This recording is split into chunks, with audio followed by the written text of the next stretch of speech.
부터 48절까지 말씀으로 성령의 선물을 받자, 성령의 선물을 받자, 이런 제목으로 말씀의 은혜를 나누고자 합니다.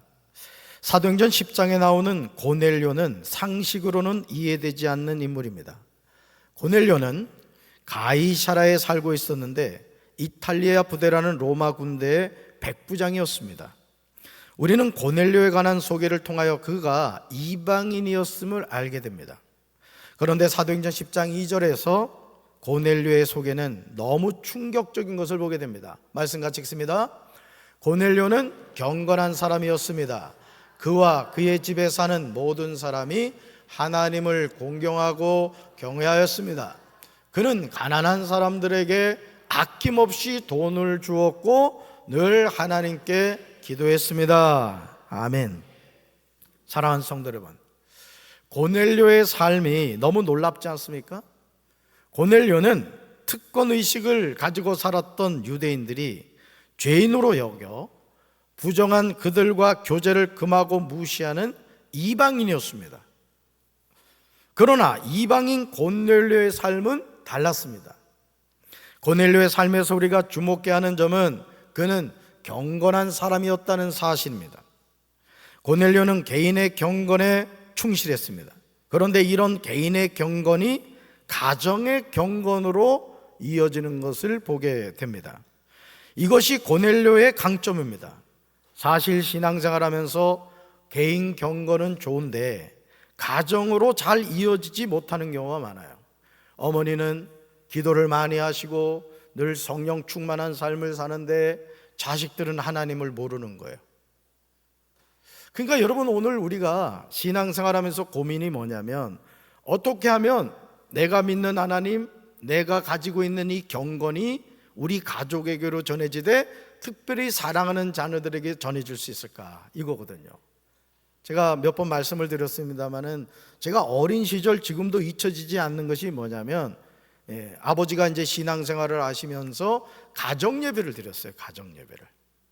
그래서 우리 가정에 18번지 찬송가가 23장 만립이 내게 있으면, 28장 복의 근원 강림하사, 그리고 잠언 말씀을 이렇게 돌아가면서 한 구절씩 읽었습니다. 그리고 또 돌아가며 기도를 하고요. 그러니까 그 어린 시절의 기억이 저에게 엄청 아주 중요한 어떤 신앙의 그 뿌리 역할을 하는 그런 경험을 저는 하였습니다.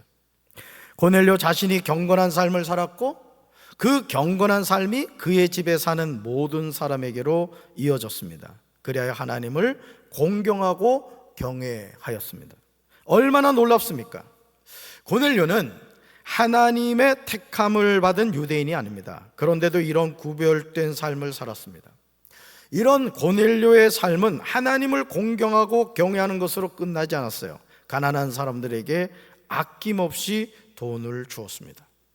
마태복음 22장 37절부터 40절에서 예수님은 가장 큰 계명에 관하여 우리에게 말씀하십니다. 우리 말씀 같이 읽습니다. 예수께서 이르시되 내 마음을 다하고 목숨을 다하고 뜻을 다하여 주 너의 하나님을 사랑하라 하셨으니 이것이 크고 첫째 되는 계명이요 둘째도 그와 같으니 내 이웃을 내 자신같이 사랑하라 하셨으니 이 두 계명이 온 율법과 선지자의 강령이니라. 아멘. 사랑하는 성도 여러분, 마태복음은 세리 마태가 유대인 공동체를 향하여 쓴 복음입니다. 예수님은 유대인입니다. 그런데 유대인인 예수님이 가장 큰 계명을 말씀하시면서 두 가지로 요약해서 말씀하십니다. 먼저는요, 주 너의 하나님을 뭐하라? 사랑하라. 이게 주 너의 하나님을 사랑하라. 다음으로 내 이웃을 내 자신과 같이 사랑하라, 이거예요. 그래서 여러분 앞에 보시면 이 십자가가 있죠. 십자가. 이 십자가가 무엇을 우리에게 설명하죠? 하나님과 나 사이에 뭐로 하나가 돼야 된다? 사랑으로 하나가 돼야 된다는 게, 이게 수직적인 사랑의 개념입니다. 자, 수평적인 개념, 나와 이웃 간의 관계가 뭐로 연합해야 된다? 사랑으로 하나 돼야 된다는 거예요. 그래서 이 십자가는 하나님의 사랑과 이웃 사랑을 우리에게 보여주는 증표인 거예요. 그래서 여러분 앞에 보시면 우리 교회 표가 있죠. 하나님을 사랑하고 이웃을 사랑하자 이거예요. 할렐루야. 그런데요, 이방인 고넬료가 하나님을 경외하며 백성을 많이 구제하는 삶을 살았습니다. 그리고 더욱 놀라운 사실은요, 그가 이방인이었음에도 불구하고 하나님께 항상 기도하며 살았다는 거예요. 따라합시다. 하나님께 항상 기도하며 살았습니다. 고넬료가 누군데요? 이방인인데요. 이방인. 그러는 가운데 하루는 오후 3시쯤에 환상을 보게 되었습니다. 하나님의 사자가 고넬료에게 이렇게 말합니다. 내 기도와 구제가 하나님 앞에 어떻게 되어? 상달되어 뭐 하신 바가 되었다? 기억하신 바가 되었다는 거예요. 그러니까 여러분, 우리가 하나님께 믿음으로 기도하는 것이 허공을 치는 게 아니에요. 제가 예를 들어서 여러분들한테 성도 여러분 하면 여러분 뭐라고 대답할 거예요? 왜요 목사님? 이럴 거란 말이죠. 왜요? 제가 불렀기 때문에 그렇습니다. 따라서 기도는 나와 하나님 사이의 대화입니다. 아멘이십니까? 고넬료의 기도와 구제가 하나님 앞에 상달되어 뭐 하신 바?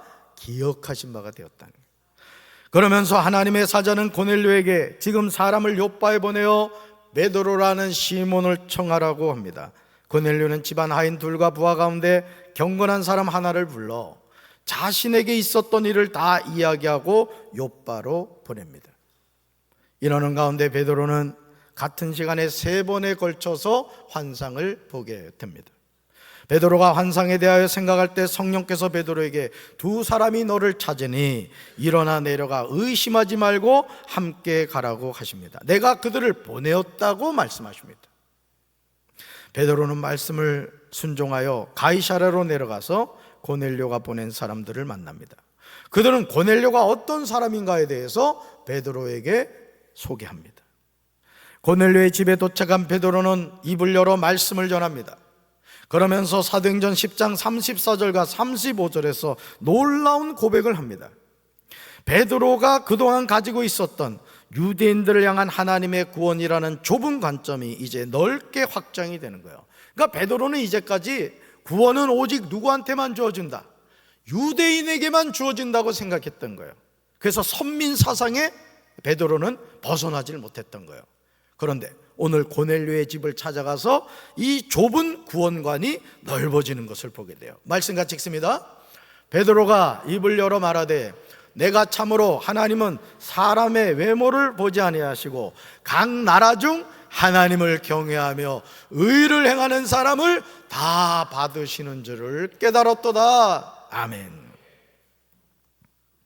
우리는 평범하게 대할 수 있는 이 베드로의 고백이요, 코페르니쿠스적 전환과 같음을 알게 되죠. 유대인에게만 국한된 복음이 이제는 이방인에게로 확대가 되는 거예요. 베드로는 지금 놀라운 고백을 하고 있습니다. 나는 참으로 하나님은 사람을 외모로 가리지 아니하시는 분이시고 하나님을 두려워하며 의를 행하는 사람은 그가 어느 민족에 속하였든지 다 받아주신다는 것을 깨달았다는 거예요. 여러분 얼마나 놀랍습니까? 유대인만 구원받는 줄 알았는데 하나님이 누구든지 받아주신다는 사실을 깨닫게 된 거예요.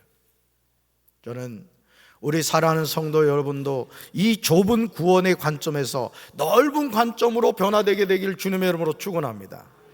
맨날 남편 드는 왼수 같은 남편도 하나님은 구원하길 원하시는 거예요. 속썩이는 왼수 같은 자식도 하나님이 구원하길 원하신다고요. 아멘이십니까? 그러니까 여러분, 그래서 하나님은요, 예전에 그 뭡니까? 그 지존파입니까? 멀쩡한 사람 잡아다가 죽여가지고 그 지하에서 막 불로 태워가지고 이렇게 흔적을 없앴던 그 구원파인가 막가파라고 있었어요. 네. 맞아? 지존파? 혹시 그 같은 조직 아닌가? 그런데 여러분 아세요? 그 지존파에 있었던 그 사형수들 가운데 예수님을 영접하고 구원받은 사람이 있습니다. 물론 우리가 이런 얘기를 하면 아니 목사님 그런 사람도 구원해 주면 나 하나님 안 믿을 거야 이런 사람이 있는데 그러지 마. 하나님은 어떤 죄인이라 할지라도 회개하고 돌이키면 받아주시는 줄로 믿습니다. 그래서 죽기 전에 영접 기도하는 거를 여러분 절대 우습게 하면 안 돼요. 혹여나 부모님이 예수 안 믿는 분이 있다면, 임종을 앞두고 있다면 저한테 전화하세요. 제가 달려갈 테니까. 여러분, 사도행전 10장 36절부터 43절까지요, 고넬료의 가정에서 예수 그리스도를 통해서 화평의 복음을 선포하고 있어요. 따라합시다. 화평의 복음. 화평의 복음. 이 복음이 이스라엘 자손에게서 만민에게로 전해졌습니다. 그 일을 예수 그리스도가 갈보리 십자가에서 이루신 거예요. 예수 그리스도는 만민의 주님이십니다. 그래서 여러분, 주님이, 우리 예수님이 십자가에 이렇게 못 박혀 죽으셨단 말이에요. 여러분, 예수님이 십자가에서 두 팔을 벌리고 돌아가신 것은 무엇을 의미하냐? 누구든지 회개하고 돌이키는 자는 내가 받아주겠다는 이 뜻이라고요. 할렐루야. 그러니까 누구든지 십자가에 달리신 예수를 믿기만 하면 죄 사함 받고 구원받아 하나님의 자녀가 되는 거예요. 할렐루야. 사랑하는 성도 여러분, 1885년 4월 5일 부활절 새벽에 인천 제물포항의 아펜젤로 목사님 네 분이 생명의 복음을 들고 들어오기 전에 조선은 흑암 가운데 있었습니다. 어떤 소망도 발견할 수 없는 가난에 찌들어 있는 민족이었어요. 전 세계에서 가난하기가 뒤에서 두 번째인가였다고 그래요. 그러나 생명의 복음이 들어온 후에 조선 땅에는 죽은 영혼이 서서히 살아나는 역사가 일어났습니다. 일제의 나라를 빼앗겼지만 영적으로 깨어있는 극히 적은 그리스도인들을 통하여 하나님의 놀라운 역사를 써가기 시작했습니다. 여러분, 3.1절 운동, 우리 유관순 누나 그리스도인인 거 아십니까? 저는 유관순 누나를 얼마나 좋아하는지 3월 1일 날 결혼했어요. 이 정도는 돼야지. 여러분, 일제의 나라를 빼앗겼을 때요, 민족 그 33인 가운데도 우리 크리스찬이 많았고요. 여러분, 소망이 없는 조선을 소망으로 이끈 사람들이 예수쟁이들이었다는 것이죠. 사도행전 10장 39절부터 41절에서 베드로는 증인이라는 낱말을 두 번을 반복해서 사용하고 있습니다. 이어지는 44절과 42절과 44절에서 증언이라는 낱말을 세 번 사용하고 있습니다. 39절에서 베드로는 분명하게 전하고 있어요. 같이 읽습니다. 우리는 예수님이 유대와 예루살렘에서 하신 모든 일을 목격한 증인이라. 아멘. 여러분, 예수님 믿으십니까? 예수님으로 구원 받으셨습니까? 여러분 안에 예수님 계심을 믿습니까? 그러면 중요한 게 있어요. 그게 뭐냐? 내가 예수님으로 구원받고 내 안에 예수님이 계시다는 것은 뭘 의미하느냐? 나는 이제 예수님의 증인된 삶을 살아야 된다는 거예요. 여러분, 우리가 가끔 도로를 이렇게 운전하다 보면 현수막으로 목격자를 찾습니다 하면서 몇 년, 몇 월, 며칠, 몇 시에 이렇게 사고가 났는데 혹시 그것을 보신 분이 계시면은 연락을 달라. 010-3661-1153 제 번호입니다. 그렇게 써놓습니다. 그리고 옆에다 써놓죠. 후사하겠습니다. 여러분, 왜 그렇죠? 사고가 났는데 목격자가 없는 거예요. 그런데 그럴 때 목격자가 있어서 그 사고에 대해서 증언을 해주면 그 재판 결과가 달라지는 거예요. 여러분, 우리는 예수님의 증인인 줄로 믿습니다. 내 안에 예수님이 계신 줄로 믿습니다. 그렇다면 베드로가 고백하는 그가 행하신 모든 일의 증인이라는 고백이 베드로에게만 국한되는 것일까요? 절대 아닙니다. 사도행전 1장 8절에서 부활하신 예수는 그리스도임을 고백하는 제자들에게 분명하게 말씀하셨습니다. 우리 말씀 같이 읽습니다. 오직 성령이 너에게 임하시면 너희가 권능을 받고 예루살렘과 온 유대와 사마리아와 땅끝까지 이르러 내 증인이 되리라 하시니라. 아멘. 예수님을 믿는 사람들이 다 그의 이름을 힘입어 죄사함을 받았으면 이제 그들이 해야 하는 일이 있습니다. 바로 그것이 내 증인이 되리라는 말씀이에요. You will be my witness. 내가 성령을 받아서 권능을 받았다면, 구원을 받았다면 예수님의 증인으로 살아야 된다는 거예요. 모든 선지자도 증언하였듯이 내 주변에서 아직도 예수님을 믿지 않는 불신자들이 있는 경우 그들에게 복음을 전해야 됩니다. 그러니 여러분 얼마나 감사하냐고. 저는요, 제가 목회를 하면서 하나님께 너무너무 감사한 게 뭐냐면, 야, 내가 예수님을 믿고 있다는 거예요. 여러분, 예수님 안 믿으면 어떻게 돼요? 우리 어린이교회 학생들, 예수님을 안 믿으면 어떻게 돼? 누나들이 지금 알려주잖아. 따라합시다. 예수님 안 믿으면 지옥 갑니다. 그러면 여러분, 예수님을 안 믿으면 지옥 간다는 걸 나는 알아요. 예수님을 믿으면 천국 간다는 걸 나는 알아요. 그러면 전해야 돼요, 전해야 돼요? 여러분, 우리가 그 영화를 보면요, 그 왜 그 천식 걸린 사람들, 응? 천식 걸린 사람들이 이렇게 그 호흡하는 거 뭐라 그러지? 호흡기, 그래, 호흡기겠지, 그지? 그 악당들이 보면은 그 천식 걸린 분들이 그 호흡기 이렇게 막 이렇게 숨어서 막 할 때 이거 갖다 이러잖아요. 근데 악한 악당이 어떻게 돼요? 그 발로 뻥 걷어 차죠. 그 보면 기분이 좋아요, 나빠요? 그래서 악당인 거야. 그러면 여러분 보세요. 나는 예수님의 이름으로 구원받아 천국 간다는 사실을 알고 믿어요. 근데 내 자녀가 예수님을 믿지 않고 있어요. 어디 간다고요? 지옥 갑니다. 전해야 돼요, 전해야 돼요? 전해야 됩니다. 여러분, 제가 이렇게 여러분들에게 말씀드리는 것은 여러분들을 협박하고자 하는 얘기가 아니에요. 진리를 가르쳐 주는 거예요. 그 자녀가 복음을 듣고 예수님으로 구원받는 것은 어찌 보면 우리 힘으로 할 수 있는 것이 아닙니다. 우리는 뭐 할 뿐이에요? 전할 뿐이에요. 그래서 제가 목회하면서 우리 성도들에게 담임 목사로서 해야 될 가장 중요한 게 뭐냐? 생명의 복음을 전해서 여러분이 천국 백성 되는 거라고요. 이게 담임 목사가 해야 될 가장 중요한 일인 거예요. 저는 그 사명을 여러분들이 가정에서 감당하셔서 여러분의 가정이 인가기도 되기를 주님의 이름으로 축원합니다. 주님의 이름으로 축원합니다. 사랑하는 성도 여러분, 성경에서 성령을 받는 다양한 방법이 나와요. 사도행전 1장 14절과 15절에서 예수님이 이렇게 말씀하시죠. 예루살렘을 떠나지 말고 내게서 들은 바 아버지께서 약속하신 것을 기다리라. 예수님의 말씀에 순종하여 더불어 마음을 같이하여 오로지 기도에 힘씁니다. 그랬더니 사도행전 2장 4절에서 그들이 다 성령의 충만함을 받고 성령이 말하게 하심을 따라 다른 언어들로 말하기 시작합니다. 그러므로 성령이 임하시는 방법 가운데 하나가 우리가 더불어 마음을 같이하여 오로지 기도에 힘쓸 때 보혜사 성령이 임하시는 줄로 믿습니다. 그런데요, 사도행전 10장 44절에서 우리는 전혀 다른 방법으로 임하시는 성령님을 보게 돼요. 말씀 같이 읽습니다. 베드로가 이런 말을 하고 있을 때 말씀을 듣고 있던 모든 사람들 위에 성령이 내려오셨습니다. 아멘. 사랑하는 성도 여러분, 성령 받기를 간절히 원하십니까?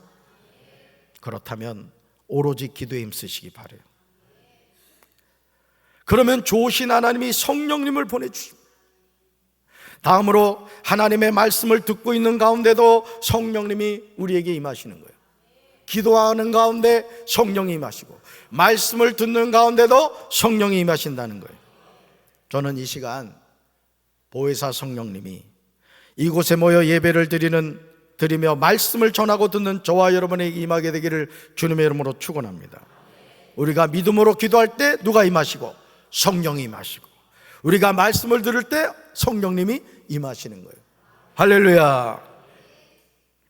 할례를 받은 사람들 가운데 믿게 된 사람으로서 베드로와 함께 온 사람들은 이방 사람들에게도 성령을 선물로 부어주신다는 사실에 놀랍니다. 어찌 그렇지 않겠습니까? 사도행전 2장에서 오순절 마가의 다락방에서 성령이 임하셨을 때 그곳에 모인 사람들은 모두 유대인들이었습니다. 사도행전 1장 13절부터 14절에 마가의 다락방에 모인 사람들이 누구인지 구체적으로 기록하고 있습니다. 그런데 고넬료의 집을 방문한 베드로가 설교를 하는 가운데 성령이 말씀을 듣는 모든 사람에게 내려오신 거예요. 사도행전 10장 46절에서 성령을 받은 고넬료와 그의 친척과 가까운 친구들에게 어떤 현상이 나타났는지 증언하고 있어요. 말씀 같이 읽습니다. 이는 방언을 말하며 하나님 높임을 들음이로라. 아멘.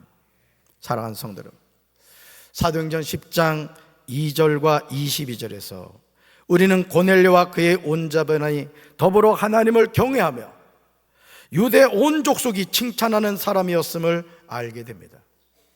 그러나 아직 고넬료와 그의 온 집안은 성령을 받지 못한 상태였습니다. 하나님은 이것을 아시고 요빠에 있는 베드로를 직접 보내신 겁니다. 고넬료의 집에 도착한 베드로가 예수 그리스도로 말미암아 화평의 복음을 전합니다.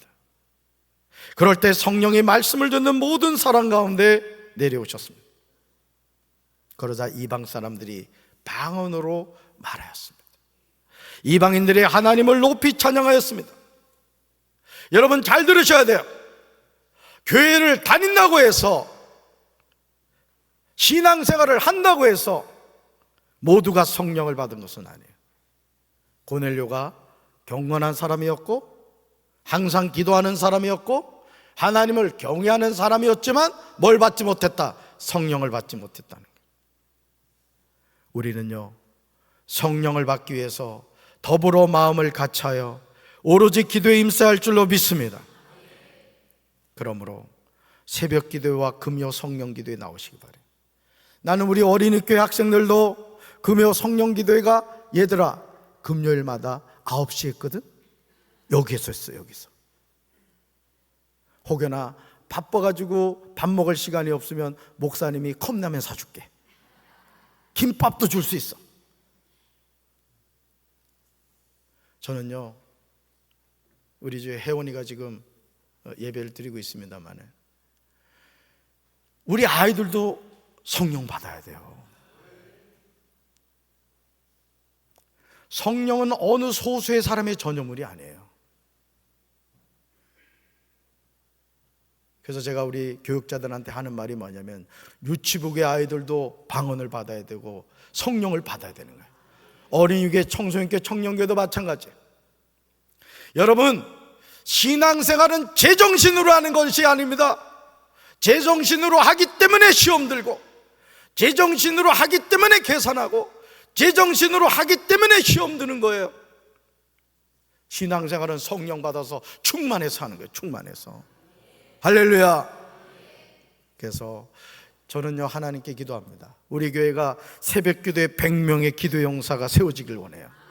또 금요 성령 기도에 200명의 기도 용사들이 나와가지고 하나님을 찬양하고 말씀을 듣고 기도하는 가운데 우리 교회 하늘문이 열려가지고 말이죠, 성령의 불이 임해가지고 말이죠, 입신 들어가고 방언이 터지고 말이죠, 예언을 하고 각종 은사가 나타나고 말이죠. 저는 이런 교회가 되길 주님의 이름으로 축원합니다. 주님의 이름으로 축원합니다. 우리가 사모하는 마음으로 더불어 마음을 같이하여 기도할 때 성령을 부어주시는 거예요. 사도행전 10장 38절에서 베드로는 예수님의 사역을 간단 명료하게 정리합니다. 말씀같이 읽습니다. 하나님께서 나사렛 예수에게 성령과 능력을 부어주셨습니다. 이 예수는 두루 다니시면서 선한 일을 행하시고 마귀에게 억눌린 사람을 모두 고쳐주셨습니다. 그것은 하나님이 그와 함께 하셨기 때문입니다. 아멘. 사랑하는 성도 여러분, 우리가 성령을 받는다는 것은 거룩한 액세서리를 걸치는 것이 아니에요. 누군가에게 자랑하기 위함도 아닙니다. 예수님이 공생을 시작하시면서 계속해서 나오는 장면이 있어요. 그것은 성령의 임재입니다. 따라서 성령의 임재.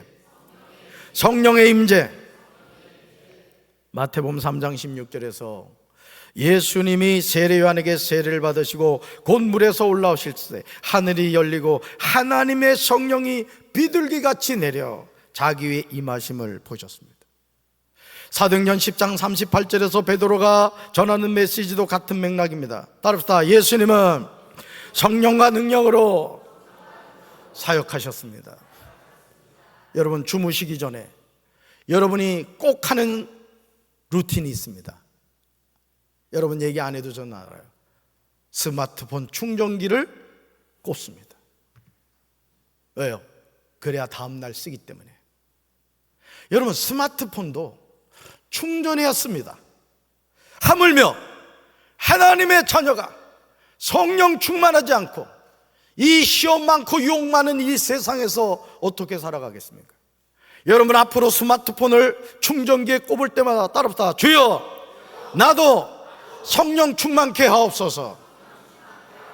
아멘이십니까? 그리고 스마트폰을 충전기에서 빼가지고 갈 때 이렇게 또 기도하세요. 주여 오늘 하루 성령님과 동행하게 하옵소서. 할렐루야. 사도행전 1장 8절에서도 오직 성령이 너에게 임하시면 너희가 권능을 받는다고 나옵니다.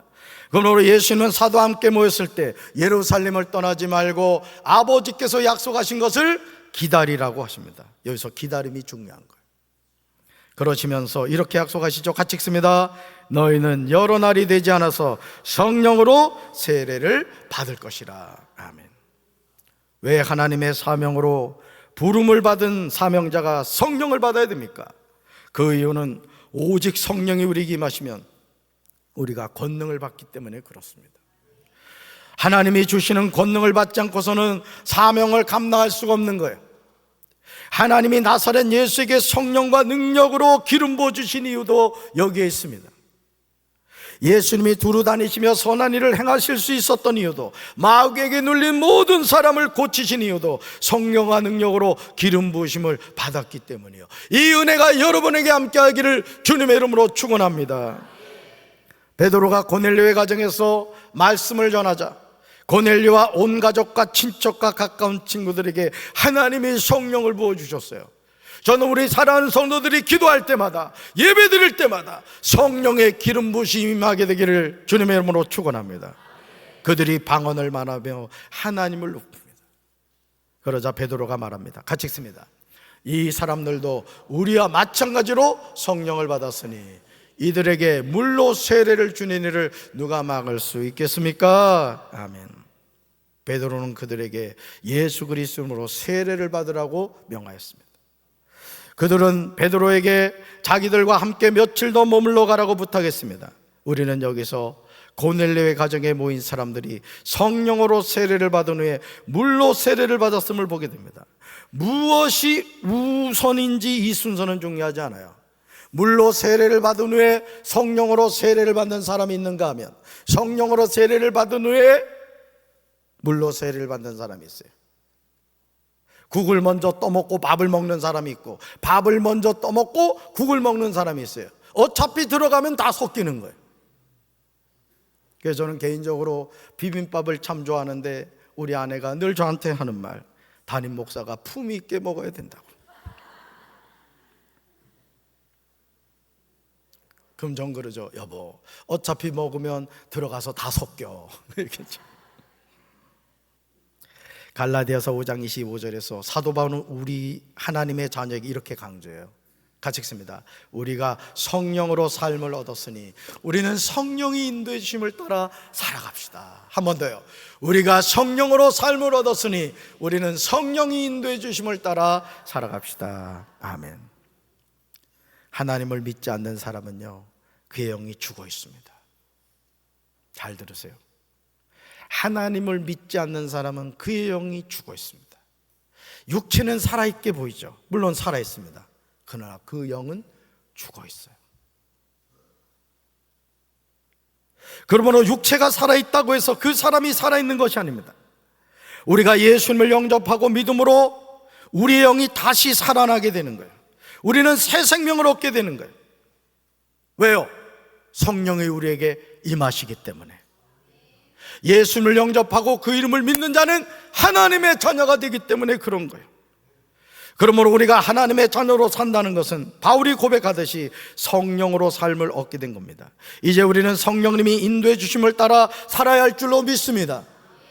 고넬료가 하나님을 경외하며 백성을 많이 구제하고 하나님께 항상 기도하는 삶을 살았지만 그는 성령으로 세례를 받지 못했어요. 이런 이들이 한둘이 아닙니다. 이제 우리는 성령의 기름 부으심을 구해야 돼요. 그래서 다시 말씀드립니다. 스마트폰을 충전할 때마다 주여 나도 성령으로 충만케 하옵소서. 여러분이 스마트폰을 아침에 빼가지고 일상의 삶을 살 때마다 주여 오늘도 성령님 동행하여 주십시오. 우리 사랑하는 성도들의 삶에 이 성령의 충만함이 늘 함께 하시기를 주님의 이름으로 축원합니다. 가슴에 손 얹겠습니다. 사랑의 주님, 너희가 악할지라도 자식들에게 좋은 것으로 줄 줄 알거든 하물며 하늘 아버지께 구하는 자에게 성령을 선물로 주시지 않겠느냐 말씀하신 주님, 오늘 우리가 성령 받지 않고 신앙생활하고 있지 않습니까? 성령 받지 않고 목회하고 있지 않습니까? 껍데기 신앙을 벗어던지게 하시고 알곡 신앙이 되게 하시고 오직 성령이 너에게 마시면 너희가 권능을 받고 예루살렘과 온 유대와 사마리아 땅끝까지 이르러 내 증인이 되리라는 말씀처럼 성령 받아 예수님의 증인된 삶을 살게 도와 주옵소서. 우리 유치부교회, 어린이교회, 청소년교회, 청년교회, 장년교회 이르기까지 우리 교회 모든 성도들이 성령의 불덩어리가 되게 도와 주옵소서. 이 시간 예수 그리스도의 십자가 부활을 기념하는 성찬식을 합니다. 이곳에 임재하여 주셔서 성찬을 받는 우리 성도들이 예수님을 만나게 하옵소서. 예수님 이름으로 간절히 축복하며 기도합니다. 아멘.